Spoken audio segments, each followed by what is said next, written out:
This program contains adult content. Is there a God? Big atheist. Really? What am I, an idiot? Come on. That yes, it would be nice if you could throw your sins and your responsibilities on someone else. But it's not true. It looks like far-left lunacy. I don't believe that it's true that religion is moral or ethical. You don't need to follow anybody! It's not human intelligence! If someone doesn't value logical consistency, what logical argument are you going to give them that will demonstrate that they should? Hello and welcome to the Godless Rebelution. Today is December 1st. This is episode 360. My name is Dan Ellis, and I'm joined by two awesome co-hosts, Mr. Ryan Duffy. That would be this one. If you can see the one I'm pointing to, it's that one. And Mr. Ryan, not Ryan Grin, Taylor Grin. Sorry, Taylor. A man has no name. Oh, that was great. I like that. What have you guys been doing? We haven't chatted with each other for a couple weeks because of the Turkey Day holiday. What's new in your world? What's new with you? Let's go with Taylor first. Ooh. Oh man, I went to the FFRF convention this year, just before the Thanksgiving break, and that was a great deal of fun. A great deal of fun. So, yeah. You learned you don't want to live in the Midwest anymore, I take it. Also that, yes. And no, it was a pretty good event. Well, you got to talk to Catherine Stewart for a minute. Oh, so story time. I've waited to tell you guys a story verbally rather than texting it out, right? So the first night I got there was like a kind of like informal early registration meet and greet. And Catherine Stewart was like wandering the floor, having conversations with folks. Andrew Seidel was selling copies and signing copies of his book. And I couldn't work up the nerve to go talk to Catherine Stewart. And at one point I went to Andrew Seidel and I was like, can you introduce me? Because I can't seem to like talk to her. And he was like, just go say hi, man. and like just the entire night, like I'd get to about 8 feet away and then just keep walking like adjacent. I couldn't actually go be like, hey, your book was great. And nope. I felt like I was in high school trying to ask someone to prom. Like it was just, I couldn't like get up the nerve to talk to her because her book is so fucking good. Like her research is just so thorough. Like it's hard to like she's a titan in her field. So it was difficult for me to like talk to her. You know, it was very much a we are worms kind of moment. And I'm not worthy. So then like to start the crazy, like I must be the main character in my own story, events that happened that weekend. So I go to the elevator and people start piling in and Catherine Stewart piles in to the elevator. So I end up like exchanging a few words with her there on the elevator. The next day I talked to her at her book signing briefly. And she indicated she wanted to talk further. But what's really crazy is that night there was like a dinner thing, and I didn't know fucking anyone, right? So I go into the main hall where this dinner is taking place, and I just find a table that doesn't have any people at it. I see a couple of folks from North Carolina, and I'm like, hey, do you mind if I like sit with you guys, hang out? Like, I don't really know anyone here. They're like, yeah, that's fine. And more people start sitting at the table, and the people who are already there turn to me and they're like, hey, take the chair next to you and just tilt it up so no one sits in it because we've got a friend coming. And I was like, okay, cool, solid. And give a guess who their friend was that was coming. Catherine Stewart. Catherine goddamn Stewart. So she ended up sitting next to me. Oh, nice. For the entire meal at that point, like the group of four of us ended up talking about like some of her earlier work and just like shooting the shit, exchanging theory, and like it was just fucking wild, man. Like just a crazy coincidence. There was a lot of fun. So it's a good thing you didn't come off as a creep right off the bat that first day. Oh no, yeah, and it like as far as you know, like starstruck. Yeah. But no, so my light complaint about the event, and they actually sent out like a survey, and I included this in it, is that the FFRF like really needs to market to and provide opportunities to younger people. Mm-hmm. I would say that the overwhelming majority of people there, like, were retirees. There were maybe a dozen people within 10 years of my age in either direction at the event.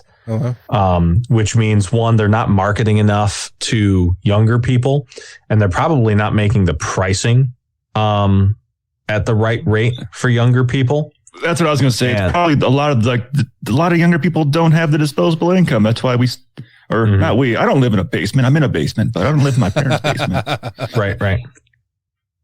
So, yeah, I don't know. Like, I'm not exactly sure what the solution is for that. I know that they have like kind of a scholarship for students, where they'll compensate like the hotel cost or whatever for students who tried to show up at the thing. But there were like 3 students there, that I encountered, because I started specifically seeking out people my age or, within 5 or 10 years of it, just to have those peer level conversations.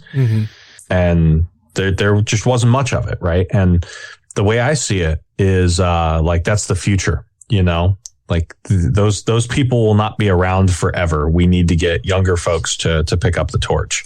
Yeah. And that was a little frustrating, but overall, fantastic event, great speeches. I'm really looking forward to some of the stuff that they're going to be doing next year.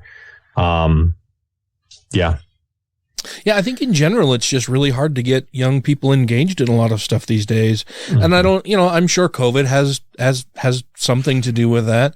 I would imagine that the convention wasn't heavily attended because of COVID, but even when I was on the board for Atheists of Utah, it was, how do we get more young people engaged and involved here? Because they're just not. And I think part of that is because for so long, things have been, manageable, stable, okay for most people.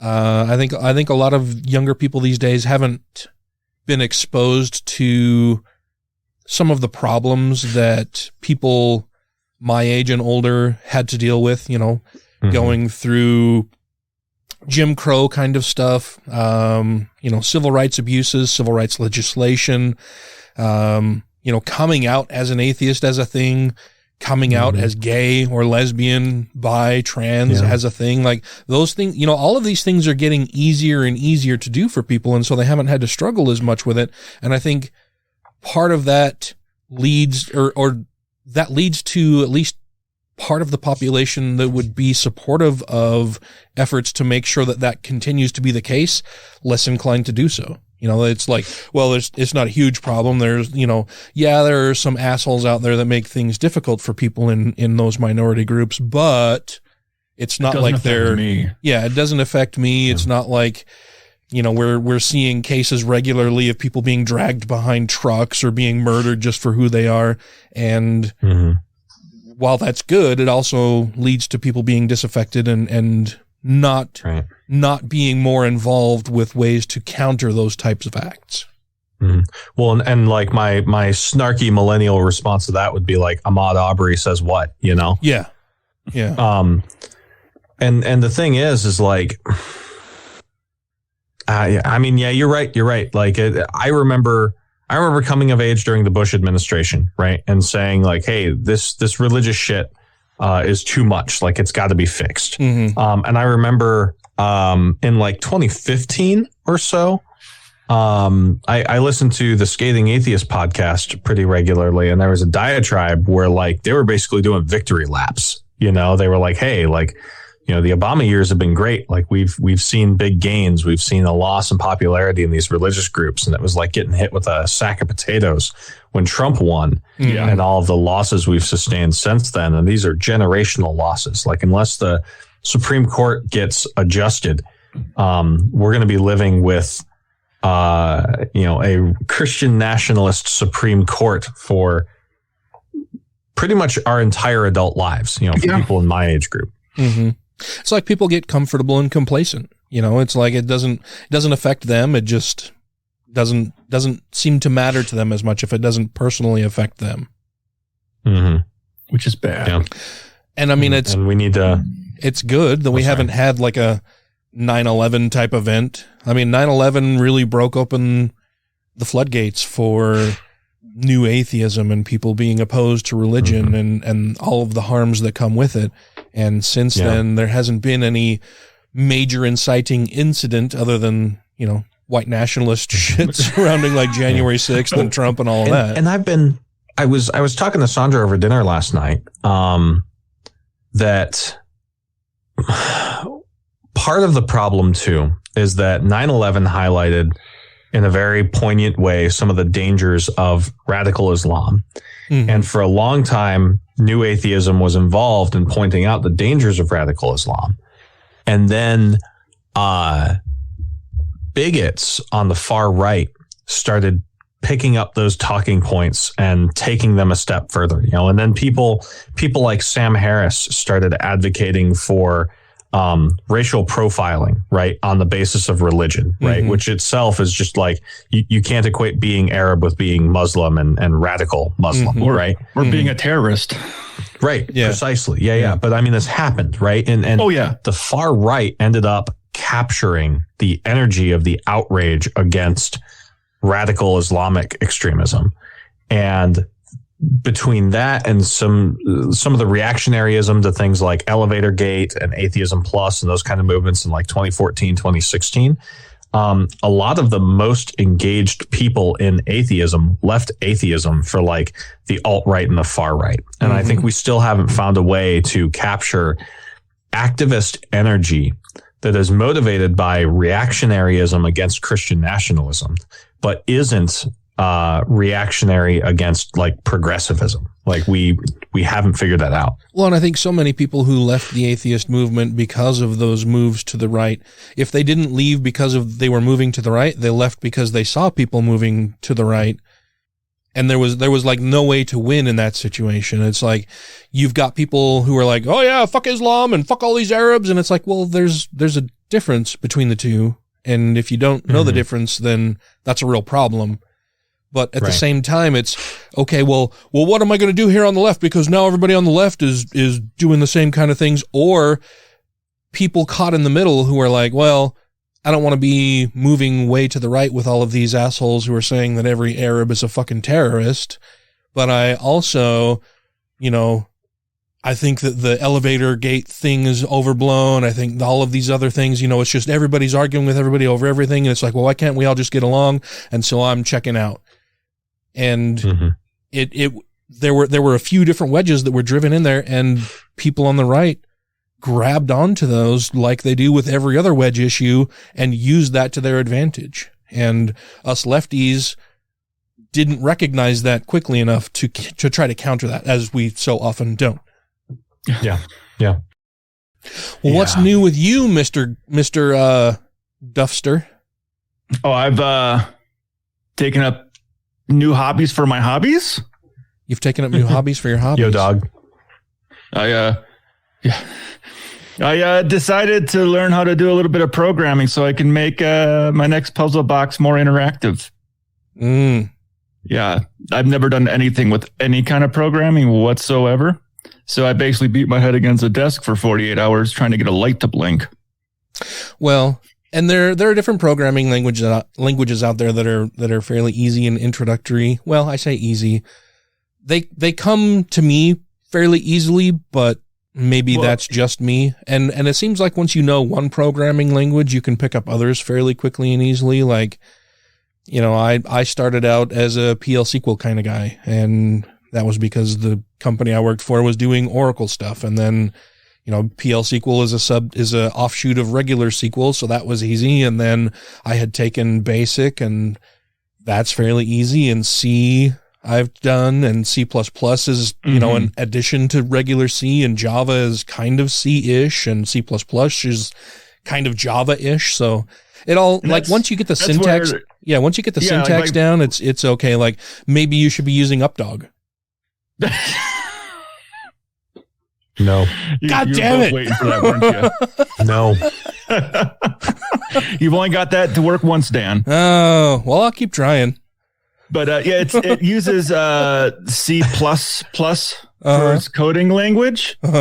So I've gotten to the point where I can realize, I forgot to put a semicolon there, or I forgot to put that in quotations, or I forgot to do that. But then when it's like, okay, I need to tell this to work within these values, and I have to go over here now, do the math and figure out how to, like, I can't say I want to use between 10 and 11. Like, no, it doesn't work that way. I got to go over there and figure out this fucking other math problem to figure out the fucking solution for my zeros and ones. 'Cause if I don't fucking put it in right, it doesn't fucking work. You know, it really fucking sucks. When I first started programming, like, I started out as just doing like computer tech support, and would have customers call in. And then while I was working at that company, a few of the programmers kind of adopted me and said, well, we're going to teach you how to program. We're going to teach you PL SQL and Oracle, and you can do programming and database administration, and you can back us up on different stuff. And so I started going through that, and they basically just gave me a book. They gave me like the, you know, complete guide to Oracle. I think at the time we were just moving past Oracle 6 into Oracle 7. And they're like, this is the complete guide to Oracle 7 PL SQL and database administration. You know, go through and read chapter, you know, whatever, and this chapter, and go through the examples, and we'll set you up an account on our test server. So me, being a noob, going through all of that shit, trying to program stuff, I would type it out exactly as it was in the book, and it wouldn't fucking work. And not knowing what was wrong, I'd have to call them over, and they're like, oh yeah, well, there's a typo in the book right here, so you need to put a semicolon in. It's like one fucking character, man, a semicolon misplaced somewhere because I didn't fucking know, or a missing bracket somewhere. It was really fucking frustrating for somebody. Need to be capitalized and what words don't, or if it's like I gotta like serial read or write, and it's like, well, in this one it's read isn't capitalized, but write is capitalized, and it's like, motherfuckers. Yeah, it was really fucking frustrating for somebody just starting out. I think that's part of the reason why I moved into doing some technical writing also, because I didn't want anybody to have to struggle as hard as I struggled. And so I wanted to make sure that the information we were presenting to customers was perfect, or as close to perfect as it could possibly be, so that they wouldn't experience the same type of frustrations that I had. But also, on top of writing the code to make these things work, I also have to build the circuits. So it looks like a bomb lab over here right now. All kinds of wires and batteries sitting around. Little things hanging around, and things hooked into other things to test them out. Yeah, it looks like a little bomb factory. Sarah actually said, is the FBI going to show up at our house if you ordering all this shit? Like, the Semtex sitting around is just, you know, something else entirely. But it's fun. I got all my things to work. I got my potentiometers to work in a way where once it registers a certain resistance, it starts flashing a light in Morse code. I got one part where when you open the box, I got a light sensor inside of it. So once it senses light, it'll start a buzzer going off. And then that's got 4 switches to it, and you got to get them all to their off position, but you don't know where off is. And then I programmed a keypad with the monitor, and it's got a actuator that will actually open the door at the end. So there's actually going to be a QR code in there where I'm going to give you a riddle, and that riddle is going to be what you need to solve what the passcode to that thing is to open the drawer. Well, that's pretty cool. So I got them all working. I only got one part left to figure out, which is power management. Nice. Well, I look forward to seeing it all when it's completed. It should. Hopefully it'll be done within the next 2 weeks. Woo! So, in our last episode, I made everybody aware, belatedly, though still part of the episode, that I was going to propose to Tracy. And she said no. I am pleased to report that she did not say no. She did indeed say yes. And it was really nice. I worked it out so that Tracy's daughter Danica was here, and Tracy's mother was here, and my mother was here for the witnessing of the proposal. And it worked out pretty well because Danica was going to be coming over to pick up something. Danica, I think I told everybody also in a previous episode that Danica has had 3 different baby showers. Yeah. And for the family baby shower with, like, where my mother was involved, a couple of the presents that she wanted to give Danica hadn't yet arrived. And so it worked out that, you know, my mom was going to be bringing those over, and Danica was going to be coming over to the house for whatever. And then I also invited Tracy's mother to come over. Tracy's mom has a hard time keeping secrets, though. So I only told her that, the day of? it was, I think it was the day before I actually contacted her and let her know that I had gotten Tracy a nice necklace, which I had. I got her a necklace that matches the ring that I got. But I only told her about the necklace, and I told Danica to keep it a secret, from her grandmother, because she's terrible at keeping secrets. And so then I contacted Tracy's mom and said, would you like to come over and watch her open the gift for our 10th anniversary? That's going to be this nice necklace. So, she was here. My mom was here to drop off the presents, and I had told my mom what my plans were. And of course, Danica knew because she, I asked. She was in on it.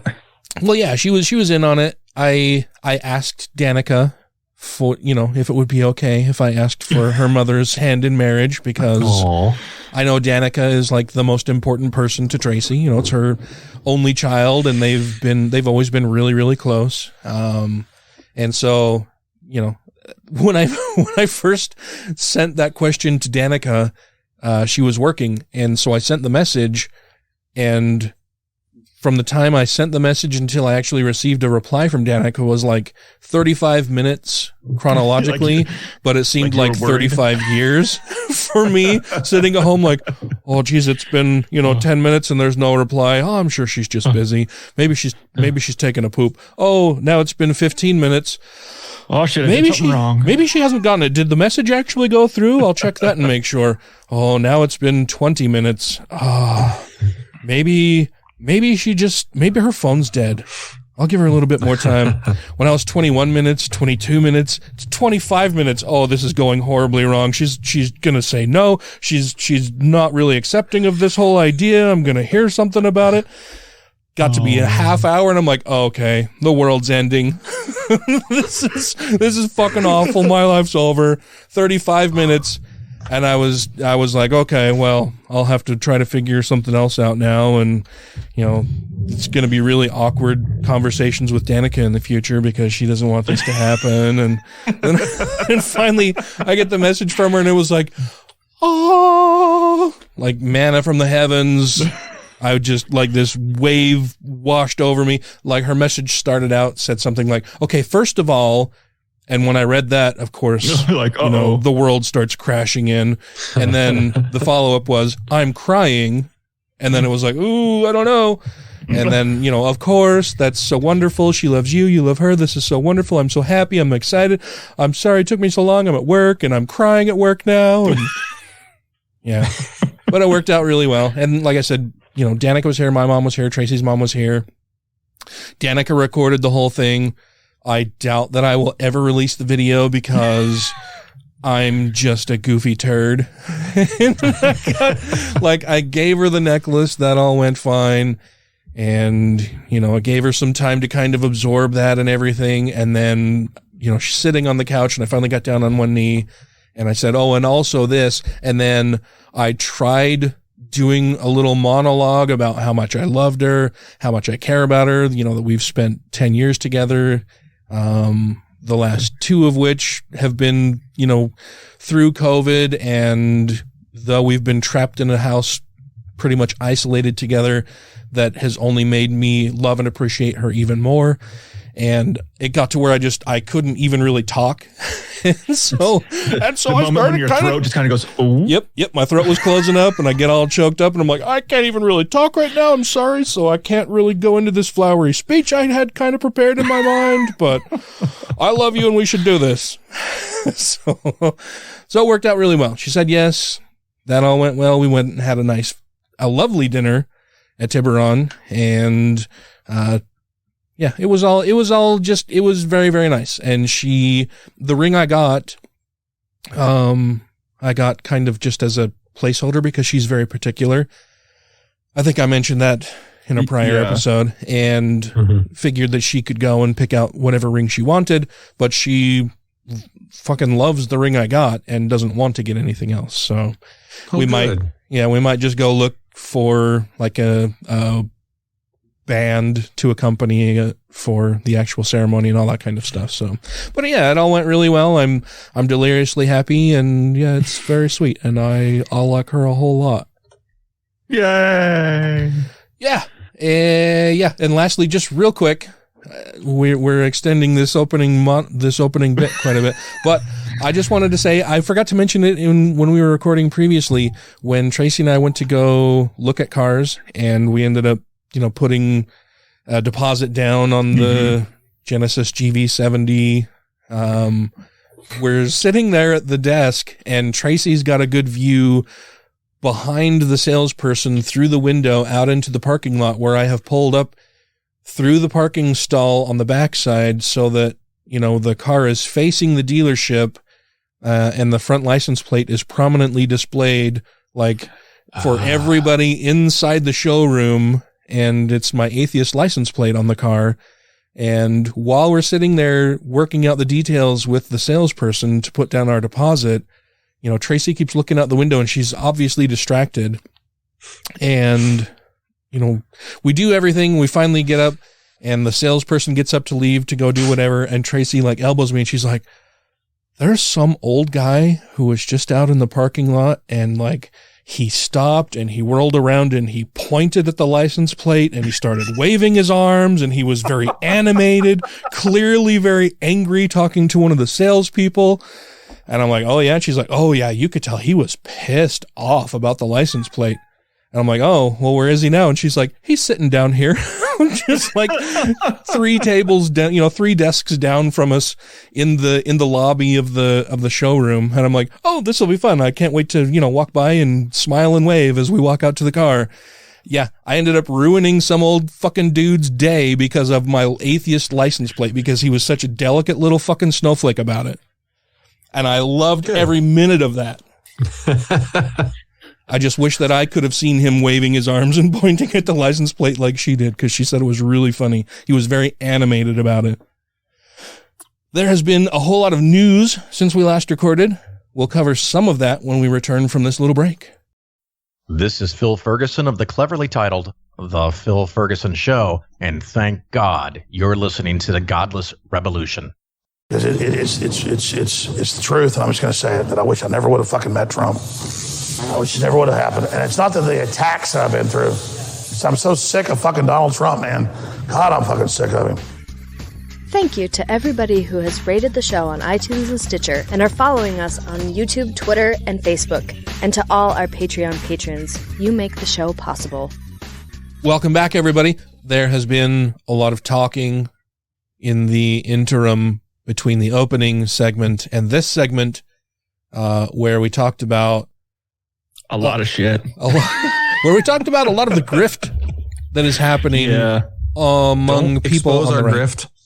Yeah, we're trying to think of a good way or a good grift that we can come up with. Dan. What? Oh yeah. Well, I'm not gonna grift them, Dan. Yeah. Well, I'm not gonna tell them what our plans are. Dan, you can't grift them if they know there's a grift. Yeah. The first rule of Grift Club, Dan. Yeah, is to be there's a grift. Is to be a Republican. That's the first rule of Grift Club. Be religious, dude. Oh God, like we said during the break. It seems like every fucking prominent person on the right these days is engaged in some kind of fucking grift. Everybody, every single one of them. I can't think of one of them that is not in on some kind of grift. Can you guys tell me a prominent Republican who is in the news these days who is not part of some kind of grift? Oh, in the news, no. Give me a name of some Republican who's in the news these days that is not part of some kind of grift. I'll wait. Well, wait. There's no. Well, there's. It'll come to me here in at least a century. I'll think of it. Let's see. We just Family Guide this show.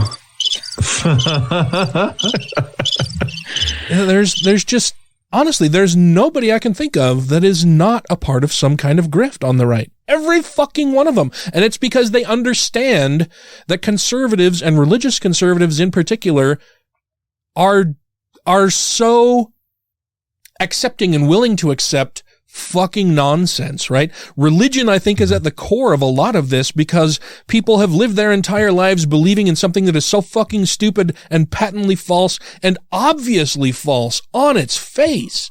prayer in particular is my biggest thing lately. Like, I've seen so many people that I know personally, people that I have some attachment to, who have requested prayers for various things lately on the interwebs.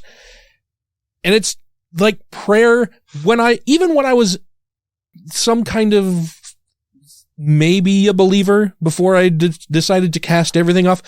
Even then, I never understood prayer. I never fucking understood why I had to pray, why my parents wanted me to pray, why we prayed in church or anywhere else. Like when I would watch TV shows and people were praying, it never fucking made sense to me, because God is supposed to be all knowing. So doesn't he know what you want? Well, if he already knows what you want, then why isn't he giving it to you? Why do you need to ask him, for anything in particular? And if God is all knowing and he's got a plan, well, then he's got a fucking plan. And who are you to ask for him to change his fucking plan? It's a plan. It's God's plan. Jesus Christ. What the fuck are we doing? It never made any sense to me. Prayer has always seemed really fucking stupid. That's why I was briefly into paganism, because I like the idea of like, oh, if I do these right steps and these right things, it'll slightly increase my odds towards XYZ. Like, in theory, it was testable. If I have a special rock in my pocket that provides positive healing and good energy vibes. Dan, what did we tell him about not showing what our grift was? Yeah, seriously. Don't talk about Grift Club. Oh my God. It fucking kills me, man. Just how willing people are to be misled by these charlatans, and that these charlatans and these prominent figures on the right obviously know how fucking stupid the people who believe in them and follow them and support them are, because they constantly take advantage of them. And there's no way that you can point out to these people who are being taken advantage of that they're being taken advantage of, because they're so convinced that they're right. They've been made to feel special. They've figured something else out that nobody else has, and they're supporting this person. They've figured out the conspiracy that makes them feel special. Gives them a dopamine hit. There's nothing you can do to convince these people to change their ways, because they're so fucking far gone and they're garbage people in the first fucking place. It's just so frustrating and mind-boggling to me that these people are constantly being taken advantage of and they can't fucking see it, and there's no good way to even get them to see it because they're just that far gone. Dan, I think I just came up with our grift. What? I'm going to tell you after the show. Okay. I think I just came up with our grift. Well, you should write it down so you don't forget, because that's something that I would do. I'm doing that right now. I would totally come up with it in my head, and then 5 minutes later it would just slip like so much sand in the hourglass. Idea. Now, if your grift is the one where it's mine, where we're selling the nails that nailed Jesus to the cross, I've already got that grift going. Let me put it this way: it's better than ivermectin. The first rule of Grift Club, Ryan. I'm only going to sell one of them. The other 3 are taken. Oh God! Okay, cool. Got it. It's written down. It's just maddening. Yeah. Speaking of medical grift and grifters. Oh yeah. Doctor, a certain guy, the non-Turkish delight. Yeah, the non-Turkish delight, Dr. Mehmet Oz. Is he has announced that he's going to be running for a U.S. Senate seat in Pennsylvania. Yeah. Because that's a thing. Good. Oh, no, it's a thing. What were you going to say? Yeah. No, I was going to say, I was going to use your space to give myself a little bit of room. The guy running, who theoretically would be running against him, kind of kicks ass. He was the mayor of Philadelphia, I believe. And he was talking some mad shit during the election. Nope, it's not that guy. Okay, who is this dude? Are you talking about the potential Democratic candidate who would be running against the non-Turkish delight, Mr. Mehmet Oz, who is just another one of those fucking grifters? Yeah, who's been propped up by Oprah Winfrey for reasons. Fetterman. Oh, is his name? Is that in Pennsylvania? Mm-hmm. He's the lieutenant governor of Pennsylvania. Yeah. Is he running for the Senate seat? Oh, nice. Mm-hmm. Yeah. And he is a badass motherfucker. Also, look at pictures of this guy. Like, stop what you're doing, pick up your phone, unless you're driving, and look at this dude's everything. I would not want to spend 3 minutes in a cage with him. Was he running in Pennsylvania? I thought he was running in like Michigan or... No, Pennsylvania. He's presently the lieutenant governor of Pennsylvania, and he's running for Senate. Lieutenant governor of PA is Lieutenant John Fetterman. Yeah. Okay. I was thinking, okay. Despite looking like he could beat the shit out of almost anyone that he encountered, he graduated from Harvard's Kennedy School. Oh yeah, him. Yeah. He has not minced words about how he feels about Republicans. I've seen him quite a few times on TV. He's and Trump, and he's got tattoos. Yeah. He's got tattoos on his arm, I believe, of murders that have happened since he doesn't hold back. Yeah. There was a Texas, I think it was the Texas Secretary of State, who's currently under investigation for crimes, put out a bounty, which is something they like to do in Texas. He put out a bounty for people to turn in events of voter fraud that could be verified, and he said that he would pay between $20,000 and $1 million for events of voter fraud. And Fetterman submitted like 2 or 3 of them that were Republicans who had committed voter fraud in his state, and he only got like $25,000. Like, where's my million? Yeah, It was the voter fraud. I proved it. Yes, it was Republicans. You owe me $1 million. Yeah, it was Dan Patrick, the lieutenant governor of Texas, right, who had created this thing. Send me information, and I'll give you $1 million if you can prove this, or however much it was. I can't remember. Famously trolled the shit out of him. Oh yeah.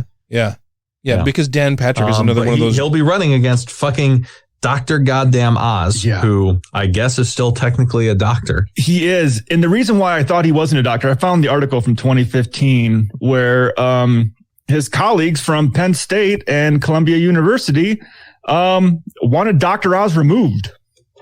Yeah, like his shit gone, because they're like, what he's spewing on his TV show is not medical advice. It's pseudoscience. It's bullshit.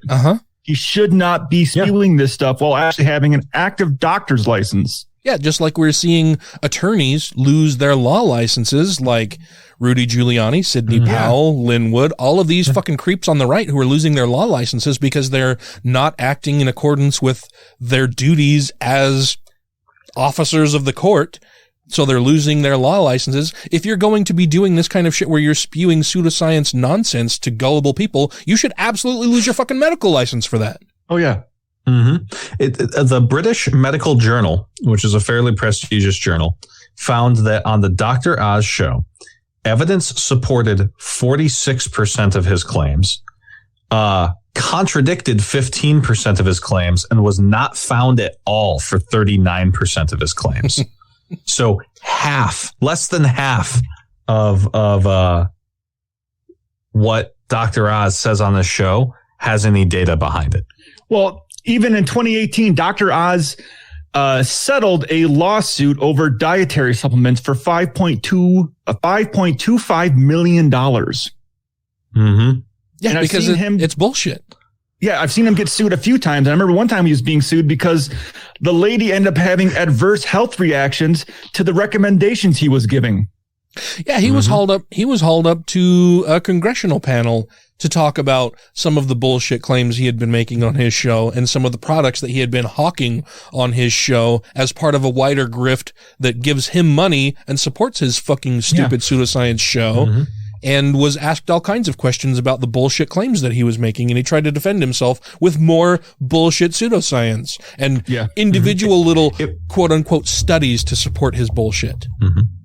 If I may, Media Matters put out a good article where they do bullets of bullshit he's pushed on COVID. On Fox and Friends, Dr. Oz claimed, quote, a lot of doctors, unquote, feel that the worry and panic about coronavirus is going to be worse than the actual coronavirus for them. On Fox and Friends, he said schools may not be as big a risk as we'd initially feared. Yeah. On Hannity, he said that the 2 to 3% spike in mortality that would come from reopening schools in April of 2020 might be a trade-off some folks would consider in order to, quote, get our mojo back. So there he is literally saying, I'm okay with 2 to 3% of children dying, which I hate kids, but I'm not. He dismissed safety concerns about treating patients with hydroxychloroquine and azithromycin. I don't know how the fuck to pronounce that. But anyway, another bullshit thing, despite a lack of FDA approval. Huh? Azithromycin. Yeah. I don't know what the fuck that is, but cool. It's an antibiotic. Oh, okay. It doesn't do what he claims it does. Yeah. Yeah, he claimed that the drug losartan is one on a remarkable list of treatments for COVID-19 that can, quote, take sniper shots at the virus. Yeah. Yeah. He's not a good dude. He's peddling harmful he's a piece of shit grifter. Yeah, he's harming people through peddling bullshit nonsense. And the only reason that he's actually even running is because the prior candidate, who was the front runner for the Republican Party, endorsed by Donald Trump, has ended his campaign after he lost a bitter custody battle with his now ex-wife amid allegations of abuse. And so he dropped out of the running after Trump had endorsed him, and then he loses this custody battle amid allegations of abuse. And so Mehmet Oz is, well, geez, I guess I'll just run for that. And then, of course, party of family values. Yeah, party of family values. And of course, Mehmet Oz isn't really all that involved with Pennsylvania at all. I think he moved there in like 2020. He's been a longtime resident of New Jersey. He's a fucking carpetbagger, among other things. You know, all the pseudoscience bullshit and the grifting. He's also a carpetbagger who's just, well, there's an open seat now, and you know, I might as well run for it because because I'm a celebrity and maybe I can win this thing. Mm-hmm. That's what he's running on, and he also gets all this free ad time on Fox News. Yeah, and I think he still has a show that, like, doesn't he still have the Dr. Oz show? Yeah, he still has the Dr. Oz show. It's still on the air for some fucking weird reason. I mean, that's a cash cow. Yeah. Thanks, Oprah. Appreciate you so much for everything you're doing for humanity. We should do a show on what an asshole Oprah Winfrey is sometime because she's kind of a turd. Mm-hmm. Yeah. Thus ends this segment talking about the non-Turkish delight. We'll be back with more news after this little break. Hi, this is Regina Tippett. I'm a licensed professional counselor. You can find me at Secular Therapy Project or rctcounseling.com. And you're listening to The Godless Rebelution. So, there were catfish heads just scattered everywhere? Yeah, all around this area here. A couple days later, they're gone. A week or so goes by, shit, there they are again. Don't want to sound like a crazy person. This could be Bigfoot activity. Well, you failed. What? You sound like a crazy person. If you have questions, comments, concerns, compliments, corrections, criticisms, or concepts for content, contact the show via email at godlessrebelution@gmail.com, by text or voicemail at 330-81-REBEL, or Twitter the twatter at TGR Podcast. Thank you! And welcome back. Our last couple of segments ran a little long, and I figured to reward you for listening to our dithering for the last little while. Might as well end on a comedy segment from somebody funnier than us. Jimmy Kimmel did a pretty good bit about Lauren Boebert, one of our least favorite Congress critters. And we're going to play you out with that. We'll come back to do the Patreon segment after this. I have to say, real quick, that Lauren Boebert looks like a girl I dated in high school. So I think she's really cute, but she's also a real fucking shithead. Like, what an asshole. I'm tired of seeing her in the news. Well, I don't mind seeing her in the news. I'm tired of hearing her in the news because she's such an asshole. Let's see what Jimmy's got to say. Early this week, we heard from Congresswoman Lauren Boebert of Colorado. This is a woman who wears glasses to make it seem like she can read. She is apparently not a fan of me or our show, because over the weekend she tweeted a clip from our monologue with the message, "Good morning. Jimmy Kimmel is a sexist pig. Have a great day." Which is rude. It's very rude. All I did was say her videos reminded me of stepmother porn, and which was obvious. I thought was obviously a joke. I mean, her videos are so much dumber than stepmother. Some of these videos she makes are so unbelievably over the top. It's hard to believe this person exists. They seem like sketches from Saturday Night Live, so much so that we went out on the street and we showed some people passing by clips of her actual videos. These are her videos. We told them they were from Saturday Night Live last weekend and asked if they thought SNL had been too mean. And wouldn't you know it, we found all sorts of people who thought her real videos were written comedy bits. So these are bits of video that she has actually created and shared with the world somewhere. Is that the deal? Yeah. Seriously, like she earnestly uses those videos as a way to communicate her political views to her constituents. And I'm just wondering if like she has a podcast or a vlog, or if these are just like Twitter, YouTube, or whatever. But okay, well, I never searched them out, so I'm not 100% sure where she puts them. Yeah, we're not Lauren Boebert fans, so we don't know the particulars and here. It's a waste of my time to try and figure it out. But based on her background, that appears to be the stereotypical books that I've never read on really nice mahogany bookshelves. It looks to me like it's her like making statements on legislation, probably the Build Back Better type legislation. And so it's probably just piecemeal segments of her talking against that legislation, especially for one of the points that she brings up about childcare. Well, let's see what she's got to say.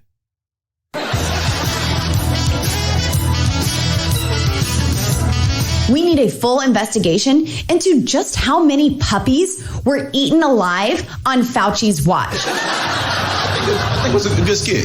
The look, the hair, the voice was perfect. Yeah, almost real. Almost real, exactly. What the fuck is she? Looks so realistic. What is she even talking about, though? The puppies that were eaten on Fauci's watch. What? Do you guys have any idea what the fuck she's even talking about? No, unless they're saying that people were. I have no clue. Maybe clue some why sort of anti-Chinese thing. Probably. That makes sense. Yeah, that makes sense. Does it make sense? Well, I mean, it makes sense that that's why she would be saying that. Yeah. Exactly. I want old Uncle Joe to have as much time at the beach as possible. In fact, my impeachment articles would totally free up his schedule. I mean, it's over the top, but that's what SNL's supposed to be. It's supposed to be a little, to make the point. I like the actress. So none of these people know that it's actually Lauren Boebert that they're watching in these videos. That's why I love it when she says, I like the actress. Like, oh, you know the actress? You know which actress this is? You obviously like her. I like the actress. She's really pretty. She actually looks familiar. I was trying to figure out who she was. Yeah. It looks like a girl I dated in high school. That's who it looks like. How do you think Lauren Boebert would feel seeing that sketch? I think she would feel like it was too far and be offended by it. If you're a public figure, you kind of have to expect that type of stuff, but it wasn't tasteful. I delivered one of my children in the front seat of my truck. What the fuck? Yeah, I wonder if this is a true story, or if she's just, I don't even know what she's trying to do here. Dude, like even if you are Republican, why is like giving birth in the front seat of your truck so you can keep working like a brag? Well, we talked about that in a prior episode, right? Like it's this fucking, Protestant quote unquote Protestant work ethic. Yeah. Where I'm going to go to work sick and contaminate everybody else. I got other shit I need to do and fuck up everybody else's lives and ruin productivity everywhere. I delivered one of my children in the front seat of my truck because as a mom of 4, we got things to do. Ain't nobody got time for 2.5 months of maternity leave. Wow. She's endorsing this as like this is the thing that people should be doing. This is like I gave birth in the front seat of the truck of my car because, or in the trunk of my car. I gave birth in the front seat of my truck because nobody has time to take leave because we have other shit to do. Well, maybe if the government helped support people or private businesses helped support people after they have children, there wouldn't need to be people giving birth in the fucking front seat of their goddamn truck.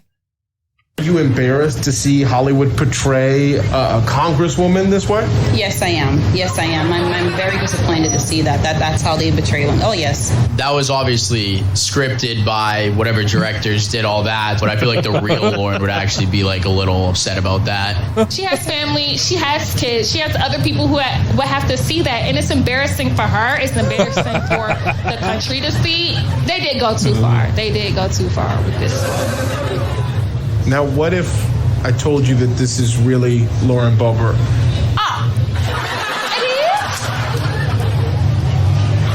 Yeah, it is. It's true. Seriously? It wasn't comedy at all, right? Like, she didn't mean it as a comedy. Oh, wow. So she really said that? She really said that. Okay, that's interesting. That almost seemed like a comedy skit, but not that funny. Yeah, she's not intentionally funny. It's not deliberately funny. It's accidentally funny because she's a fucking terrible person. Yep. If you press them too closely, they will abruptly fall silent, loftily indicating by some phrase that the time for argument is past. Oh my God, dude. I was listening to a podcast. I want to say maybe it was, I think it was, fucking, what is the little guy's name who does That's stuff? not what we call them, Dan. He's David something, not Smalley. Little guy, Smalley. Okay, I get it. Yeah, it was another small person. Fuck. It's gonna kill me. Hang on one second. I gotta look up. I listened to his podcast and show. David Pakman. I think it was David Pakman. I think he fucking used the Sark quote in one of his recent episodes, dude. I think I heard the Sark quote, and I'm pretty sure it was David Pakman in one of his recent episodes. And I thought, well, maybe he's listening to the show. Honest to God, I'll have to find that and prepare it for our next recording because, yeah, I thought maybe he's been listening. He's in on the atheist podcasts and he's heard a show or two. To be fair, I do think that Jean-Paul Sartre is just a little bit more famous than us. But. Yeah, that might be it too. I mean, maybe that's it. No, but it's also like depending on how recently he recorded the show, because I ended up getting into a discussion with a fairly large table at the FFRF conference and ended up whipping out the Sark quote. So well, and maybe on more people's minds. And I think he lives in Mass or somewhere in the area or is from there. Like he has ties to the area and he's had Andrew from Andrew. Not Seidel. Vodopitch? We've had him on the show. No. Fucking not from with Thomas opening arguments. Smith. Yeah. Opening arguments. He's had Andrew on the David Pakman show to talk about some stuff. So maybe he's, and I know Pakman is an atheist himself. So maybe he listens to some stuff, man. But I thought it was kind of funny. I'll have to find that again because I heard it and like it was while I was working and just kind of passively listening, and I heard it come out and I'm like, that's a fucking Sark quote. I've heard that a time or two. Who was it? Somebody reached out to me recently. One of our listeners. I think it might have been Steve Kuno. Mm-hmm. And he was like, okay, what the hell is the Sark quote? Yeah, it was Steve Kuno. And he's like, I can't stand not knowing what is the Sark quote. So I think what we might want to do, is have me do a reading. And if we change up our intro at all for the new year, maybe include that just so that people know what I'm referring to. I think that would be a good idea. Yeah. It's because it is. Or we could do, I'm sorry, there's no chance Tom and Cecil ever listen to the show, but like we could do like some version of the Skeptic's Creed. But then we'd have to describe what are we thrusting our hands into. That always has baffled me with the Skeptic's Creed. Oh man. Thrust your hands bloody evident. Thrust my hands into what? From what? What are you talking about? I don't know. It's one of those things that it's Jello. Like it's been running so long. Like I would feel bad like asking them at this point. Like, what the fuck are you talking about? Yeah. Because it doesn't make sense. Well, I don't want to start shit because I respect the hell out of them. Oh, yeah, but it also makes no sense. Oh yeah, me too. I've wondered for the longest time, like, what the fuck are you talking about? Thrust my hands, bloody evidential. I don't know. Anyway, yeah. So I've cut like more than half of the shows I listened to in the last few weeks, and theirs is one of the ones that make the cut. Oh, good. But always like my podcast player mysteriously ends about 30 seconds from the end of the track. It's weird how that happens. It skips. we have exhausted our time for this episode. Thank you guys for joining me for this. This has been a lot of fun. It's been great. I haven't chatted with you guys for a minute. Yeah. Before we go, it's weird not talking every week. Oh yeah. Yeah, it becomes like this pattern, and then it's like a release valve. Like it's the little tippy thing on the top of the pressure cooker that just releases a little bit of steam, as it shakes back and forth. And without that little bird that dips its beak into the yeah. It's something that helps me cope with the awfulness that is the world in which we find ourselves these days. But we have run out of time. Before we go, though, I want to make sure that we thank our Patreon supporters because they keep the show going. Let's have Ryan start us off, and then I'll go, and then Taylor. How's that sound? I feel like I'm wearing a red shirt, and it's a trap. So we want to thank our Patreon supporters. And that would be the two skeptical chaps. A noble spirit embiggens the smallest man. A perfectly cromulent statement. Alan Firth. All hail Peneth Buttra. Hunter Grin. John McCullough. Ollie Olson. Sinead Duffy. Steve Kuno. Stephen Andrews. Theodore Sellon.